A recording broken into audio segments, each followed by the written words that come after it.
I'm Sophia Martinez. Just 3 days ago, I laid my grandmother, Rose Bennett, to rest.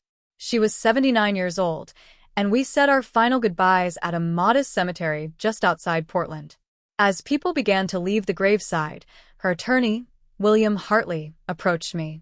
He stood there for a moment, silent, before leaning in close. His voice was barely a whisper. "Sophia, your grandmother's death, it wasn't natural. If you want to know what really happened, come to my office once everyone's gone. But listen to me carefully. Don't breathe a word of this to your parents or your sister. Your life could be in danger." Before I could even process what he'd said, he walked away, leaving me standing there with my heart racing so fast I thought it might burst through my chest. I didn't know what to think. Part of me wanted to run after him, to demand answers right there. But something in his tone, something urgent and afraid, told me to wait, to be patient, to be careful. Please like this video and listen to my story till the end, and let me know which city you're listening from. That way, I can see how far my story has traveled. I waited until the last car disappeared down the winding cemetery road. My hands were shaking as I gripped the steering wheel. Then I drove straight to his office, my mind spinning with questions I was too afraid to answer. When I arrived, the building was dark. Every window was black except for one dim light in the lobby. And there, standing in the shadows near the entrance, was a man I'd never seen before. His eyes looked tired, haunted, like they'd witnessed things no one should ever see. He was waiting for me. I froze. My feet wouldn't move. I didn't know who he was, but somehow, deep in my gut, I knew everything was about to change forever. Have you ever had that moment?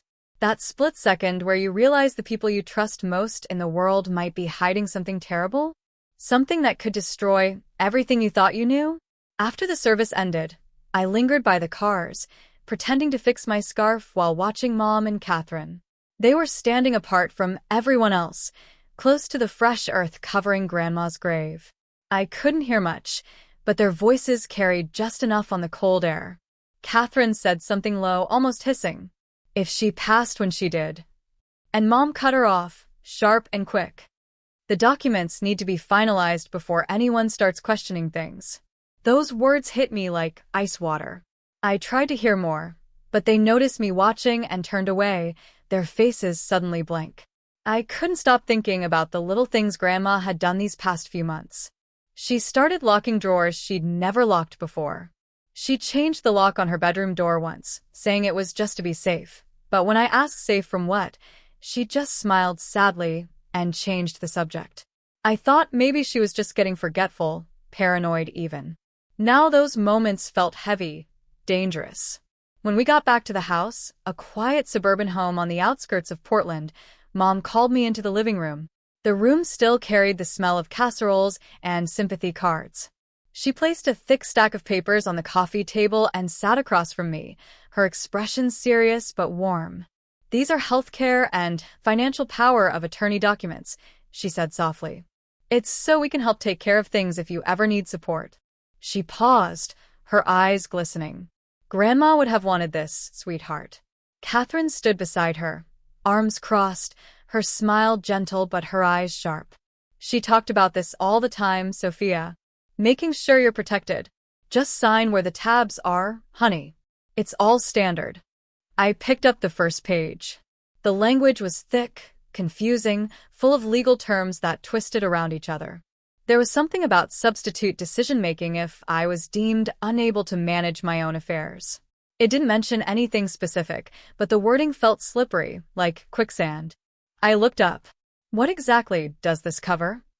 Mom waved her hand dismissively. "Just routine protection. You don't need to read every single line, Sophia. We're family." But Catherine's eyes never left me. She wasn't warm anymore. She was studying me, measuring me, like she was trying to figure out how much I suspected. I set the papers down and rubbed my temples. "I'm exhausted from today. Can we do this tomorrow? I need to rest." Mom nodded, but Catherine's smile tightened, just a fraction. "Of course, darling. Take all the time you need." As I walked past her toward the stairs, she touched my shoulder. Her fingers felt cold, even through my sweater. I went upstairs to my old bedroom, the one Grandma had always kept ready for me. I sat on the edge of the bed, staring at the wall where she used to display my childhood artwork. My mind kept replaying those whispered words at the cemetery. If she passed when she did. It didn't sound like grief. It sounded like planning, like calculation. I thought about Grandma's final weeks. She'd been tired, complaining about her heart racing at night, about feeling dizzy. She stopped drinking her morning tea as often, saying it tasted strange. A week before she died, she pulled me aside in the kitchen, gripping my hand tight. "If anything happens to me, Sophia," she'd whispered, her voice shaking, "promise me you'll protect yourself. Don't let them rush you into anything." She never said who they were. Now I was beginning to understand. Downstairs, I could hear Mom and Catherine talking again, their voices low and urgent. The house felt too quiet, like it was holding its breath, waiting. I locked my bedroom door for the first time in my life and lay down on the bed, but sleep wouldn't come. Instead, I kept thinking about those papers, about what they really meant, about what I might be signing away if I wasn't careful. The next morning, I woke up before dawn. Mom was already in the kitchen, brewing coffee.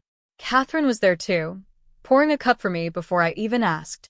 She handed it over with that same soft smile. "You must be exhausted, sweetheart. Drink this. It'll help." I took the cup, but didn't drink. Instead, I set it on the counter and said, "I need to run an errand." Mom's eyes narrowed slightly. "What kind of errand?" "I want to check on Grandma's house," I said. "Make sure everything's okay there." She hesitated, exchanging a glance with Catherine. Then she nodded slowly. "All right. Be careful." Catherine watched me as I walked out. I could feel her eyes burning into my back the entire way to the door. I drove to Grandma's house, the small cottage she'd lived in for 40 years. It was empty now, silent, the furniture still in place, but covered in a thin layer of dust. I walked through the rooms, touching the things she'd loved. Her ceramic teapot on the stove. Her photo albums on the bookshelf. Her reading glasses on the side table. In her bedroom, I found the drawer she used to keep locked.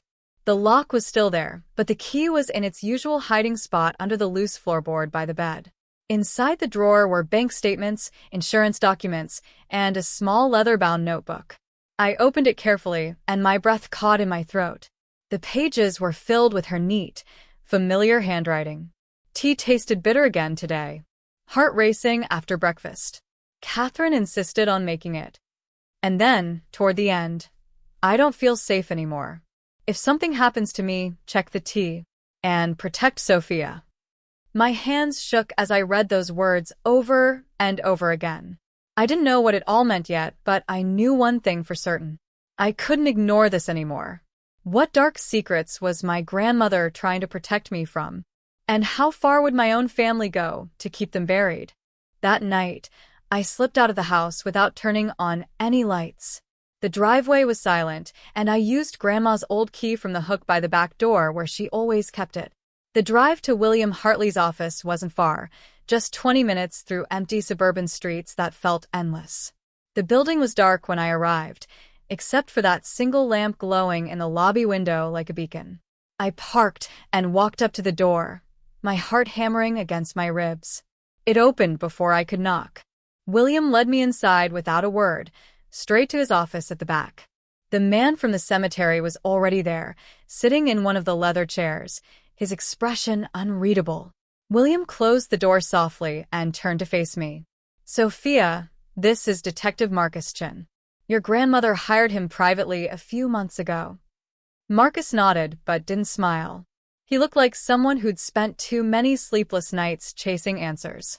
"She came to me because she was worried about something in her daily routine," he said quietly. "She drank herbal tea every morning, and she started noticing it tasted off. She didn't want to accuse anyone without proof, so she asked me to investigate quietly. She was terrified of tearing the family apart if she was wrong." He opened a folder on the desk and slid a document toward me.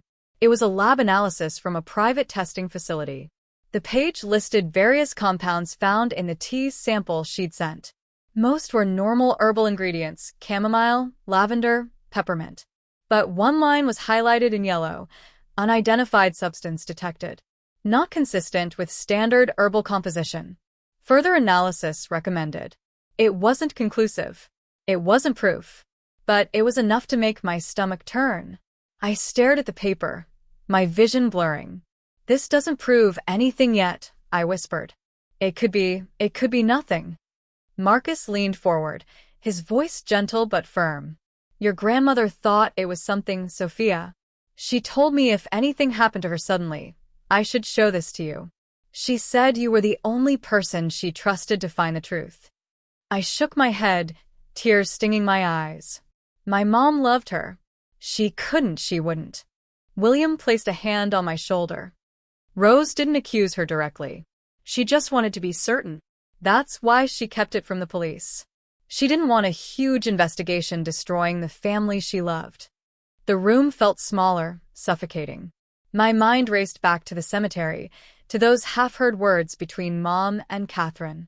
To the way Catherine had watched me all evening, her eyes cold and calculating beneath that gentle smile. I thought about Grandma's face in those final weeks. Pale, exhausted, but still trying to smile when I visited. She'd hugged me tighter than usual, held on longer, like she was saying goodbye. Marcus closed the folder slowly. We don't have solid proof yet, but she wanted you to know. If you decide to dig deeper, I'll help you. If you want to walk away and try to move on, I understand that too. I didn't answer right away. Part of me wanted to run out of that office, drive home, and pretend none of this was real. Pretend my grandmother had just grown old and tired, that her death was natural and peaceful. But another part of me, the part that remembered her quiet warnings, her locked drawers, her frightened eyes, knew I couldn't. I looked at Marcus, my voice barely steady. What do we do next? He studied me for a long moment, like he was measuring whether I was ready for what came next. Then he spoke. We need more than a notebook and a partial lab report, Sophia. We need to catch them in the act, or at least gather solid evidence. But I have to warn you, this is going to be dangerous.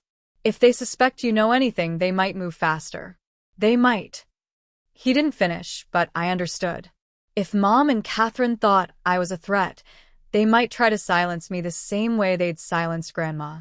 I thought about the papers they'd wanted me to sign. The power of attorney documents that would give them control over my healthcare decisions, my finances, everything. If I signed those papers, I'd be handing them the keys to my entire future.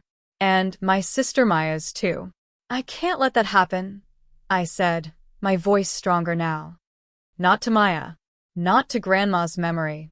Marcus nodded slowly. Then we need a plan. But Sophia, once we start this, there's no turning back. You have to be absolutely sure. I was sure. More sure than I'd ever been about anything. He outlined the basics. I would go back home and act normal. Pretend I was still grieving, still trusting them completely. We would use that time to gather more evidence, maybe install monitoring equipment in the house, or find out what else was hidden in those documents. William opened another envelope. Rose left more instructions for you. They're detailed. But once you take them, once you commit to this path, everything changes. I reached for the envelope. Inside was a flash drive and a handwritten note. Sophia, if you're reading this, I'm gone. Trust Marcus. He knows the truth. The drive has recordings and notes. Don't let them take everything from you. I love you so much. Grandma Rose. My hands trembled as I held it. Marcus watched me carefully. Are you ready for this? I wasn't, but I nodded anyway. Marcus handed me Grandma's notebook, and I opened it with careful, shaking fingers. The pages were filled with her familiar handwriting, neat and slightly slanted, the same way she used to write birthday cards and grocery lists. She hadn't named anyone directly. Instead, she used phrases that only made sense now, in this horrible new context. The one who pours my tea isn't the person I used to trust. Each cup carries a new kind of ache. She described her symptoms in heartbreaking detail. Mornings when her hands trembled so badly she could barely hold the cup. Afternoons when her hair came out in clumps in her brush. Nights when her heart raced so fast she thought it would explode. She wrote about how she started saving small amounts of the tea leaves after each batch, hiding them in a tin under the kitchen sink where no one would look. One entry read, "The taste changed again today. Bitter, almost metallic. I pretended to drink it all, but I poured some into a vial when no one was watching. I have to know if I'm imagining this." She mentioned sending samples to Marcus, asking him to test them privately. I can't go to the police yet. Family is so fragile. If I'm wrong about this, I'll lose everything. But if I'm right, oh God, if I'm right. Toward the end, the writing grew shakier, harder to read. They want the house and the insurance money. Sophia, don't let them take you too. You're the only one left who might see through their lies. And Maya, she doesn't know anything. She's innocent in all this. She ended with a single line that broke my heart. If I die suddenly, promise you'll protect yourself. And protect Maya. She doesn't understand what's happening. I closed the notebook, tears streaming down my face. She was protecting us, I whispered. Even when she was dying, she was trying to protect us. Marcus nodded gently. She was. She knew something was terribly wrong, but she didn't want to believe it was someone she loved. That's why she kept it quiet for so long. He explained what he'd pieced together from his investigation. Mom had made some bad investments a few years back, real estate deals that collapsed spectacularly. Catherine had pushed her to borrow more money, promising quick returns that never materialized. The debt grew, and Grandma was the only one who knew the full extent of it. She'd helped Mom before, quietly paying off smaller debts without telling anyone. But this time, it was too much. She suspected Catherine was manipulating the situation, encouraging Mom to take risks she couldn't afford. "The house is worth a lot," Marcus said quietly. "And Rose's life insurance policy named your mother as the primary beneficiary, with you and Maya next in line. If something happened to Rose and then to you..." He didn't finish the sentence. He didn't need to. I thought about Maya. She was only 26, still figuring out her career, still so innocent and trusting. Mom and Catherine had been keeping her completely out of all family discussions about the will, telling her it was complicated adult stuff she didn't need to worry about. "They're controlling her too," I said, my voice hollow. "She has no idea what's happening." Marcus agreed. "Your grandmother mentioned her specifically. She was desperately worried Maya would get caught in the middle of this." I sat back in the chair, the notebook heavy in my lap. I pictured Grandma alone in her kitchen, pouring out tea she couldn't trust, writing these words in secret, carrying this burden all by herself just to protect us. I looked at Marcus, my jaw set. "What if we can prove it? What if we can catch them?" He leaned forward, his expression serious. "We need more than a notebook and a partial lab report, Sophia. We need to catch them in the act, or at least gather solid, undeniable evidence. But it's incredibly risky. If they suspect you know anything, they'll move faster. They might. They might try to kill me too." I finished for him. He nodded grimly. I thought about the papers they wanted me to sign. The power of attorney documents that would give them control over my healthcare decisions. If I signed those and then something happened to me, they could make any decision they wanted. They could claim I was incapable of making my own choices. They could cut me out of everything. "I can't let that happen," I said firmly. "Not to Maya. Not to Grandma's memory. Not to myself." Marcus studied me for a long moment, measuring my resolve. "Then we need a solid plan. But Sophia, you have to understand, once we start this, there's no turning back. You'll be in constant danger until we either prove it or they succeed." I whispered. He didn't deny it. Was I ready to risk everything to expose the truth? And how far would my own mother go to protect her deadly secret? He outlined the plan carefully. I would go back home and act completely normal. Pretend I was still grieving, still trusting them, still that naive daughter who didn't suspect anything. We would use that time to gather concrete evidence, maybe install hidden cameras in the house, or find out what else was buried in those legal documents. William opened his safe and pulled out another envelope. "Rose left specific instructions for you in here. But I have to warn you, Once you take these, once you commit to this investigation, everything in your life will change. I reached for the envelope with trembling hands. Inside was a flash drive and a small piece of paper with Grandma's handwriting. I opened the flash drive on William's computer. It contained audio files, dozens of them. Grandma's voice, weak but clear, recording her symptoms day by day, documenting her slow poisoning. One clip was from her final week. The tea was stronger today. I could barely finish it. My chest hurts so much I can hardly breathe. Sophia, if you're hearing this, please remember that I love you more than anything. Don't let them win, sweetheart. Don't let them destroy you the way they destroyed me. Her voice broke at the end, dissolving into quiet sobs. I closed the file, tears burning my eyes, my throat tight with grief and rage. William's voice was gentle. She recorded all of those for you, Sophia. She wanted you to know she fought. She wanted you to have proof. I wiped my face roughly. She did fight. And I'm going to finish what she started. Marcus stood up, his expression resolute. Then, let's get to work. I left the office that night with the notebook and the drive tucked safely in my bag. The rain had stopped, but the air was still heavy and cold. I drove back home slowly, my mind racing with everything I'd learned, trying to figure out how to act normal when my entire world had just shattered. When I walked through the front door, the house was quiet. Mom was in the living room, flipping through channels on the TV. Catherine was in the kitchen, humming softly to herself. She looked up when I entered, her eyes sharp and assessing. Everything okay, Sophia? You were gone a while. I forced myself to smile, to keep my voice light. Yeah, just needed some air. Needed to clear my head.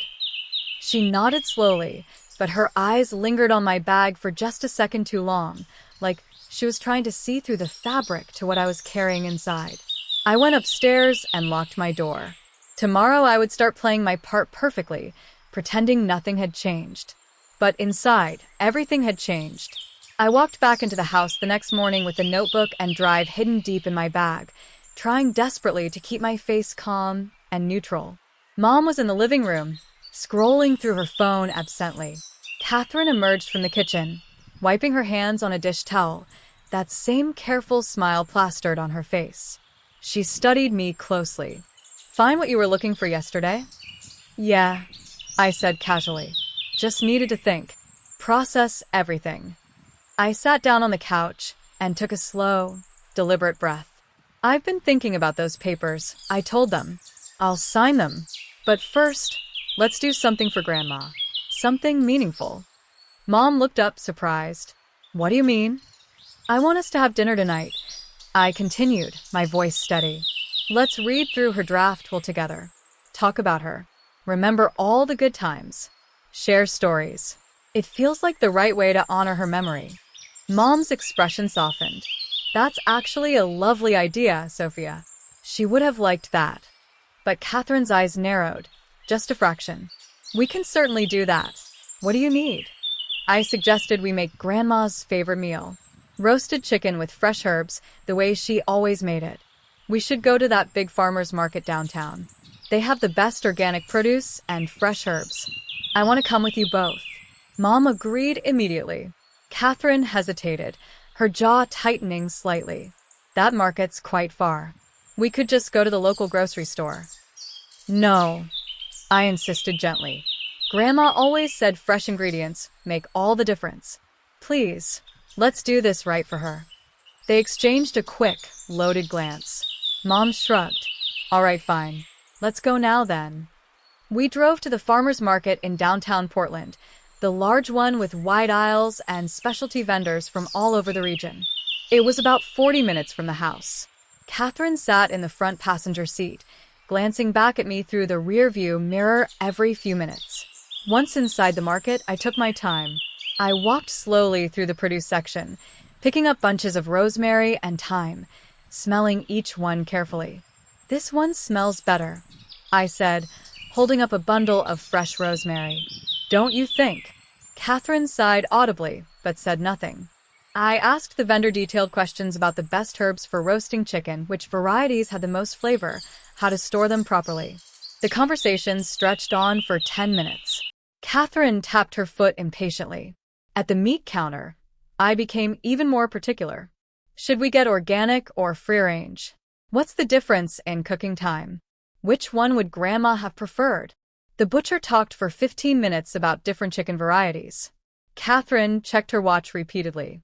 In the wine section, I picked up bottles one by one, reading labels with exaggerated care. Grandma loved this Pinot Noir, I said thoughtfully. But is this the right vintage? Should we get 2 bottles or 3? Mom nodded absently, looking tired. Catherine's smile had completely faded. We should really head back soon, Sophia. Just a little longer, I said sweetly. I want this dinner to be absolutely perfect for her. I stretched our shopping trip out for almost 2 full hours. Catherine grew increasingly impatient, her pleasant facade cracking bit by bit. Mom tried to hurry me along, but I kept finding new things to examine, new questions to ask vendors. By the time we finally left, the sky had darkened. Catherine was silent during the drive home, her jaw clenched tight. She kept glancing at me in the mirror, her eyes cold and suspicious. When we pulled into the driveway, she turned around to face me directly. You seem different today, Sophia. Is everything really okay? I smiled innocently, just trying to honor Grandma properly. That's all. She didn't look convinced at all. Inside, I went straight upstairs to my room. I checked my bag carefully. Everything was still there, untouched. I knew that while we'd been gone, Marcus and his team had only had a narrow window of time to work. They'd managed to install 2 small cameras, one in the kitchen corner and one in the living room. The angles weren't perfect, limited coverage, but it was something. The risk was enormous. If Mom or Catherine noticed anything out of place, even the slightest thing, it would all be over. They'd know I was onto them, and I'd be in immediate danger. I sat on the edge of my bed, my heart pounding so hard I could hear it in my ears. I'd bought us time, created the distraction Marcus needed, but I could feel the tension building like a storm about to break. Catherine's eyes had followed me throughout the entire shopping trip, like she was trying to read my mind, trying to figure out what I knew. I thought about Maya. She'd texted me earlier asking if I was okay, asking when we could talk. I hadn't replied yet. I didn't want to drag her into this nightmare until I was absolutely certain. But the way Mom and Catherine kept her away from every family decision made me terrified for her safety too. I looked at Grandma's notebook again, her words staring back at me. Don't let them take you too. I wouldn't. I couldn't. Tomorrow I would continue playing along, acting normal. But tonight, I locked my door and barely slept. Would the hidden cameras capture the proof I desperately needed? Or would my family discover what I was doing before I could expose their dark secret? The next morning, I woke up early with a clear plan forming in my mind. I went downstairs and found Catherine in the kitchen making coffee. Mom was outside getting the newspaper. I sat at the table, forcing myself to appear calm and cooperative. I'm ready to sign those papers today, I said quietly. But let's make sure I understand everything first. I want us to go over them together, line by line. Catherine's face brightened immediately. Of course, sweetheart. I'll get them right now. She left the room and returned moments later with a thick stack of documents. We spread them out across the kitchen table. I asked questions about every single page, pretending to be confused and overwhelmed. What does this section about substitute decision-making actually mean? I asked, pointing to a dense paragraph. It's just in case you're ever unable to handle things yourself, Catherine explained patiently. We'd be able to step in and help you make important decisions. I nodded slowly, like I was processing this. That makes sense. I just want to be completely sure I understand. Mom came inside and joined us. We went through the documents together, page by page, clause by clause. I dragged the process out, asking for clarification on every single detail. Catherine's patience was wearing thin, but she kept answering. Mom seemed relieved that I was finally cooperating. When we finished, I picked up the pen with a slightly shaking hand. I signed where they pointed, my signature barely legible. There, I said softly. It's done. Catherine's smile widened. Thank you, Sophia. This really will make everything so much easier for everyone. I stood up slowly. I'm going to rest now. I'm exhausted. I went back to my room, my heart racing. The cameras were in place. The papers were signed, giving them exactly what they wanted. Now all I had to do was wait for them to make their next move, to reveal themselves completely. The trap was set. I woke up the following morning with my stomach in knots. The house was quiet except for the soft hum of the refrigerator downstairs.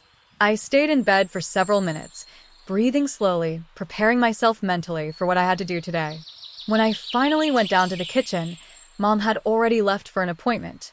Catherine was there alone, rinsing dishes from the night before. She looked up when I entered, her expression warm but her eyes watchful. "Morning, Sophia. You look tired." "I am," I admitted, rubbing my eyes for effect. "I haven't been sleeping well. Grandma's been on my mind constantly." She nodded sympathetically. "That's completely normal, sweetheart. Grief takes time." She paused, then asked gently, "Would you like some tea? I can make Rose's favorite herbal blend." My blood ran cold, but I kept my face neutral. "Yes, please. That would be nice. Just like she used to make it." Catherine turned to the stove and filled the kettle with water, setting it on the burner. I sat at the kitchen table, pretending to check my phone, but my eyes never left her back. She reached for the tin of loose tea leaves from the cupboard. The kettle began to heat, clicking softly.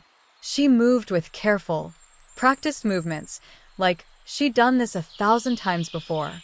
When the kettle finally whistled, she poured the boiling water over the tea leaves in the ceramic teapot. Then she stepped slightly to the side, partially out of my direct line of sight, near the counter where the spice rack sat. I heard a faint sound, something small being opened, a tiny click. I stood up quietly and walked toward the sink, pretending I needed a glass of water. As I passed the counter, I saw her clearly. She had a small glass vial in her hand, no bigger than her thumb. She tipped it carefully, letting a pinch of white powder fall into the steaming teapot. Her movements were quick, efficient, practiced. My heart slammed against my ribs, so hard I thought she'd hear it. I kept walking to the sink, filled a glass with water, took a sip, and returned to the table like nothing had happened. She didn't notice me watching. She didn't know I'd seen everything. Catherine turned around with the teapot and 2 cups. She poured one for me first, setting it carefully in front of me. "Here you go," she said sweetly. "Be careful, it's very hot." I wrapped my hands around the warm cup, feeling the steam rise against my face. The familiar herbal scent filled my nose, innocent and comforting. I lifted the cup slowly toward my lips, but my hand began to shake. I lowered it quickly. "Sorry," I said with an embarrassed laugh. "I'm still so clumsy in the mornings." I set the cup down too hard. It tipped over, tea spilling across the table and dripping onto the floor. Catherine jumped back. "Oh no, I'm so sorry," I said, standing up quickly. "I'm such a mess. Can you make another one? Please, I really need it." Catherine stared at the spill for a long moment. Her jaw tightened slightly, but she forced another smile. "Of course. Let me clean this up first." She grabbed a towel and wiped down the table. I helped, my hands genuinely trembling now. She refilled the kettle and started the process over again. This time I stayed closer, watching every single movement. She reached for that vial again when she thought I wasn't looking. The white powder fell into the fresh pot of tea, dissolving quickly in the hot water. She poured the second cup and handed it to me, her smile tight. "Try this one, sweetheart." I took it carefully. My fingers shook so badly, the tea sloshed slightly in the cup. I brought it close to my mouth, close enough that the heat touched my lips. For one terrifying second, I actually considered drinking it just to see if she would stop me. But I didn't. I couldn't. I set it down slowly on the table. "Thank you, Catherine. I'll drink it in a minute." She watched me for a long, uncomfortable moment. "Are you sure you're all right?" "Yeah," I said quietly. "Just tired." I sat back down, staring at the steaming cup in front of me. I knew Marcus was watching through the hidden camera in the kitchen corner. The angle was limited, not perfect, but it had captured enough. It had to have captured enough. Catherine went back to the sink, rinsing out the teapot. I stared at my cup, my hands still shaking. The tea looked so innocent, so ordinary. But I knew better now. My hands trembled as I thought about Grandma.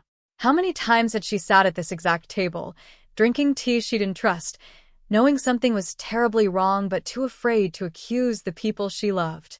I needed to end this. Soon. I had the evidence, now. But would it be enough to stop them before they tried again? And how much longer could I pretend before they realized I knew everything? I stood up from the table, my hands finally steady despite my racing heart. The untouched tea sat in front of me, still steaming. Catherine was at the sink, her back to me. Mom was somewhere upstairs. I took a deep breath and spoke clearly. Grandma knew everything. Catherine froze. She turned around slowly, her face pale. What? She left a notebook. I continued, my voice stronger now. And samples. She knew exactly what was happening to her. Catherine's eyes went wide.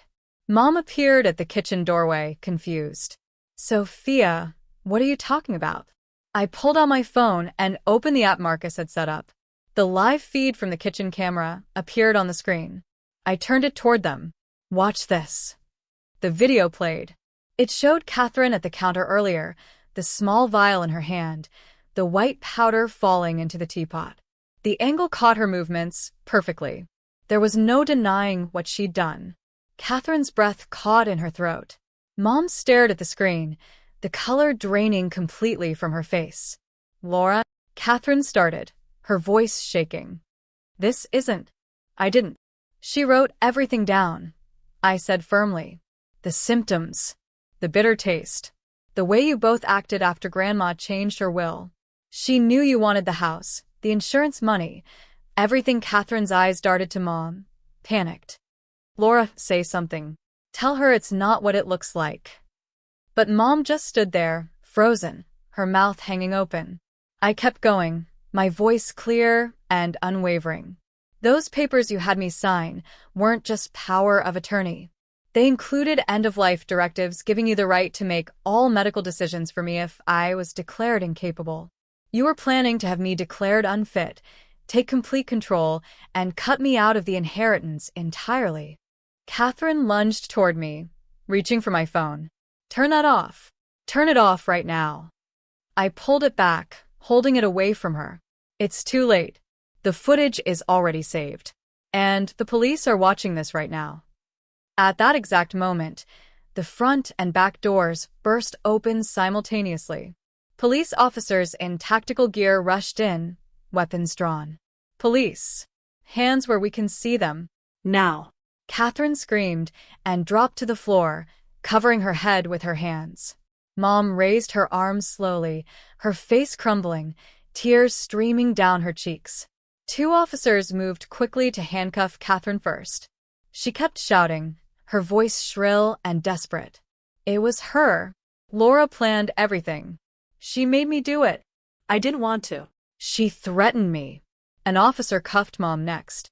She didn't resist. She just looked at me, her eyes broken and hollow. Sophia? I'm so sorry. I'm so sorry, baby. I couldn't respond. I couldn't even look at her. Maya came running down the stairs, her hair messy from sleep, her eyes wild with confusion. What's happening? What's going on? An officer gently held her back. Stay there, miss. Please. Maya looked at me, terrified. Sophia, what's happening? Why are they arresting Mom? I walked over to her slowly, my legs shaking. They hurt Grandma, Maya. They poisoned her. And they were trying to hurt me too. Her face crumpled. No. No, that's not. Mom couldn't. She wouldn't. But Mom wouldn't even look at Maya. She just stood there, head down, shoulders shaking with silent sobs. The officers read them their rights. Catherine kept blaming Mom, her voice growing more desperate with each accusation. Mom stayed completely silent, defeated. As they led them both out in handcuffs, Maya grabbed my arm tightly. I didn't know anything. I swear I didn't know. I know, I whispered, pulling her close. You were kept in the dark just like Grandma wanted. She was trying to protect you. The house filled with police activity. Officers taking photographs, collecting evidence, bagging samples. Marcus arrived shortly after, coordinating with the detectives. He caught my eye and gave me a small, respectful nod. You did the right thing, Sophia. I didn't feel like I'd done the right thing. I felt empty, hollow, like someone had carved out everything inside me. Maya and I sat together on the couch while the officers finished their work. She cried quietly, her whole body shaking. I held her hand tightly, trying to be strong for both of us. When the last officer finally left, the house fell silent again. Eerily, devastatingly silent. Maya looked at me with red, swollen eyes. What happens now? I took a shaky breath. We survive. We heal. We move forward together. I can't stay here, I added softly. Not in this house. Not after everything. She nodded, understanding immediately. I get it. Tell me in the comments. And if you've dealt with something similar, share your story.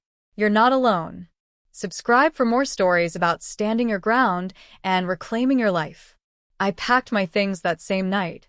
I couldn't bear to stay another minute in that house, in those rooms where so much betrayal and darkness had happened. I left the next morning without looking back. Months later, I found myself standing in a Seattle courtroom, the air heavy with tension and grief. The judge's voice echoed through the room as he read the sentences. Laura Martinez received life imprisonment without possibility of parole for her role as the primary orchestrator of Rose Bennett's murder. Catherine Reynolds received a reduced sentence of 25 years due to her cooperation with investigators and less direct involvement. The charges centered on deliberate poisoning leading to Rose's death and conspiracy to harm me with intent to control the family estate. The courtroom was silent except for quiet crying from relatives in the back rows. Maya sat beside me, gripping my hand so tightly my fingers went numb. She hadn't spoken much since the arrest, lost in her own grief and confusion. I looked at Mom one final time as they led her away in chains. She glanced back at me briefly, her eyes empty and broken, but I turned away. There was nothing left to say. Nothing that could ever make this right. Catherine looked over her shoulder too, her face pale and desperate, but I refused to meet her gaze. After the hearing, Maya and I walked out of the courthouse together. The rain had finally stopped, leaving the sky gray and heavy but calm. Maya stopped on the courthouse steps. Sophia, I'm so sorry. I should have seen something. I should have known. You couldn't have known, I said gently. None of us did. Grandma protected us both for as long as she could. She nodded slowly, tears streaming down her face. What are you going to do now? I'm moving to Seattle, I said quietly. I need space. A fresh start. But I'll keep Grandma's house. I can't live there, not after everything that happened, but I can't sell it either. Maya looked down. Can we still talk? Stay in touch. I hesitated, then nodded. Yes. Not every day maybe, but we'll talk. Minimal contact at first, but you're my sister. That doesn't change. She hugged me tightly, desperately. Thank you. Thank you for not abandoning me. I drove to Grandma's house that afternoon. The key felt impossibly heavy in my hand as I unlocked the door. I walked through the empty rooms, touching the furniture she'd loved, running my fingers over the ceramic teapot on the stove, the photo albums still sitting on the bookshelf. The house was quiet, but it didn't feel empty. It felt like it was waiting for purpose again, waiting to heal. I made the decision then. I would transform Grandma's house into a safe haven for women escaping domestic violence and abuse.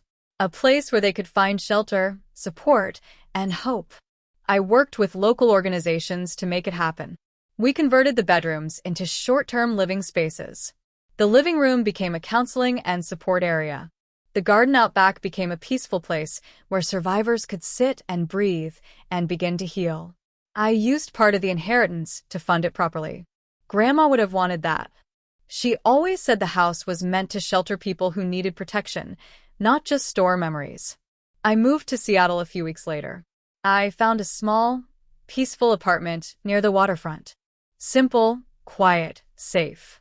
I started a new job at a nonprofit organization, helping families in crisis with financial planning and resources. Every day felt a little easier than the last. Slowly, painfully, I began to heal. I don't talk to Mom or Catherine. The court ordered no contact, and I didn't fight it. I have nothing to say to them. Nothing that would matter. Maya calls sometimes. Short, careful conversations about her life, her job, small things. We're both trying. We're both healing in our own ways. I still think about Grandma Rose every single day. She fought in silence to protect us. She left clues, the notebook, the recordings, the samples, because she believed I would find them and finish what she started. She was right. Greed can absolutely destroy a family. It can turn the people you love most into dangerous strangers. But the truth always finds a way out, even when it hurts more than anything you've ever felt. Sometimes the bravest thing you can possibly do is walk away. To protect yourself. To honor the ones who fought for you. To build something better, something healing, from the broken pieces left behind. I keep Grandma's ceramic teapot on my shelf in Seattle. The one with the chipped handle, she said, brought good luck. It reminds me every single day that some things are absolutely worth saving. And some things, some people, you have to let go of to survive.